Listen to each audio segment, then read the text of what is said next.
Guys அனைவருக்குமே வணக்கம். IPL வாய்ப்பு வந்துட்டு நெருங்கிருச்சு என்றே சொல்லாங்க. இன்னும் 5 days தான் இருக்குது, ஓகேவா? அண்ட் முதல் மேட்ச் வந்துட்டு மார்ச் 22ஆம் தேதி நடப்பு சாம்பியன் கேகேஆர் வர்சஸ் ஆர்சிபி மோதுறாங்க, ஓகேவா? ஆர்சிபி இதுவரை சாம்பியனே வின் பண்ணல. அதை வந்துட்டு இந்த முறை பிரேக் பண்ணுவாங்களா, அதை நம்ம வெயிட் பண்ணி தான் பார்க்கணும். ஓகே, இந்த சூழலில் வந்துட்டு சிஎஸ்கே தாங்க, அவங்க தான் முதன்மையாக வந்து முன்னாடி வந்து சென்னை சேப்பாக்கத்தில் வந்துட்டு ப்ராக்டிஸ் வார்ம் அப் மேட்ச் விளையாண்டுக்கிட்டு இருக்காங்க. ஈரானிகளாக பிரிஞ்சு விளையாண்டுக்கிட்டு இருக்காங்க, ஓகேவா? இந்த சூழலில் மிஸ்ஸினை மிஞ்சிருக்காருங்க தலை ஸ்டம்பிங். அவருக்கு வந்துட்டு வயசே ஆகலை என்று தான் சொல்லணும்.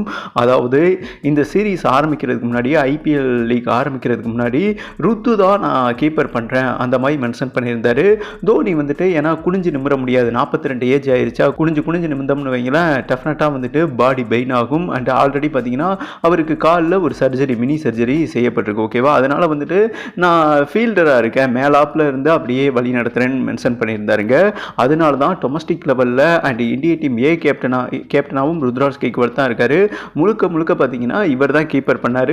சரி, சிஎஸ்கே டீமில் நானே பண்ணுறேன் ப்ரோ. ஏன்னா தோனி அடிக்கடி சொல்கிற ஒரு மந்திரம் என்னென்னா, கீப்பராக இருந்தால் தான் நமக்கு ஓவரால் வியூ தெரியுமா அந்த கிரவுண்டில், ஓகேவா? அது உனக்கு ஒரு மிகப்பெரிய அட்வான்டேஜ் கேப்டனாக இருந்தால்.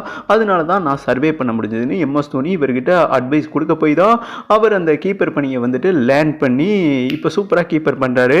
ஆனால் என்னங்க சொல்கிறது, லைன் இஸ் ஆல்வேஸ் லைன்னு சொல்லுவாங்க இல்லையா, அந்த மாதிரி சிங்கம் தாங்க. தோனியோட விக்கெட் கீப்பிங்க்கு என்ன சொல்கிறது, அதுக்கு வார்த்தையே கிடையாது, எக்ஸ்ட்ரானரின்னு சொல்லுவாங்க இல்லையா, அந்த மாதிரி வந்துட்டு அவர் ஒரு ஸ்டம்பிங் பண்ணியிருக்காரு. ஈரானிகளாக பிரிஞ்சு ப்ளே பண்ணாங்க. தோனி ஒரு டீமுக்கு கேப்டன் அண்ட் ருத்ராஜ் இன்னொரு டீமுக்கு கேப்டன்.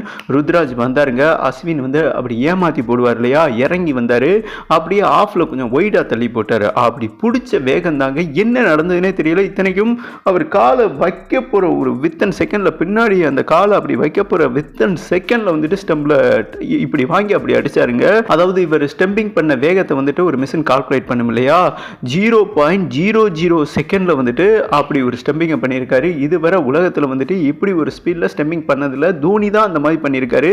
மீண்டும் சாதனை வந்துட்டு பதிவு பண்ணியிருக்காருங்க. சீட்டா வேகம் இல்லை, மிஷின் வேகத்தை மிஞ்சி ஒரு ஸ்டம்பிங் பண்ணியிருக்காரு. அலறிட்டார் ருத்ராஜ் கெய்க்வாட். அண்ட் ஆஃப் சைடில் பார்த்தீங்கன்னா ஜட்டு ஃபீல் பண்ணிக்கிட்டு இருந்தார். அவரோட ரியாக்ஷன் என்ன தலை, உனக்கு வயசு ஆயிடுச்சா ஆகலையா தலை, இன்னும் சின்ன பையன் மாதிரியே ஸ்டம்பிங் பண்ணிக்கிட்டு இருக்கேன்னு. இந்த சூழலில் கேப்டன் ருத்ராஜ் கெய்க்வாட் ஒரு முடிவை மாற்றிருக்காருங்க, மாற்றி யோசிச்சிருக்காரு. தலை நீங்கள் தான் வந்துட்டு கீப்பர் பண்ணணும், ஏன்னா இந்த வேகத்தில் கீப்பர் பண்ணும் எபிலிட்டி ட்ரெண்டிங்கில் ஏன் வாழ்நாள் ஹிஸ்ட்ரியிலேயே எந்த ஒரு கீப்பருக்குமே இல்லை என்று தான் சொல்லணும்.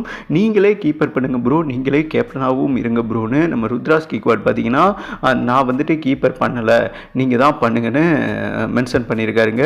அண்ட் ஒட்டுமொத்த சிஎஸ்கே வீரர்களும் நீங்கள் தான் கீப்பர் பண்ணணும்னு சொல்ல தோனி வந்துட்டு அக்செப்ட் பண்ணியிருக்காரு. ஆனால் இந்த ஒரு ஸ்டெம்பிங்கை மட்டும் நீங்கள் பார்த்தீங்கன்னா எனக்கு வீடியோ ஃபுட்டேஜ் வரலங்க, அப்படி வாங்கி இப்படி அடிச்சாருங்க மின்னல் வேகத்தில்.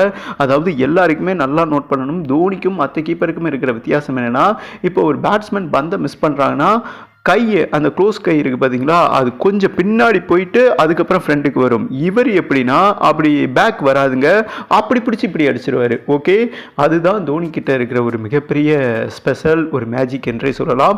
அதனால தான் நம்பர் 1 விக்கெட் கீப்பராக எம்எஸ்டி இருக்கிறார் என்பது குறிப்பிடத்தக்கதுங்க. ஓகே, முதல் மேட்ச் சிஎஸ்கேவோட முதல் மேட்ச் வந்துட்டு எம்ஏயோட மோதுறாங்க.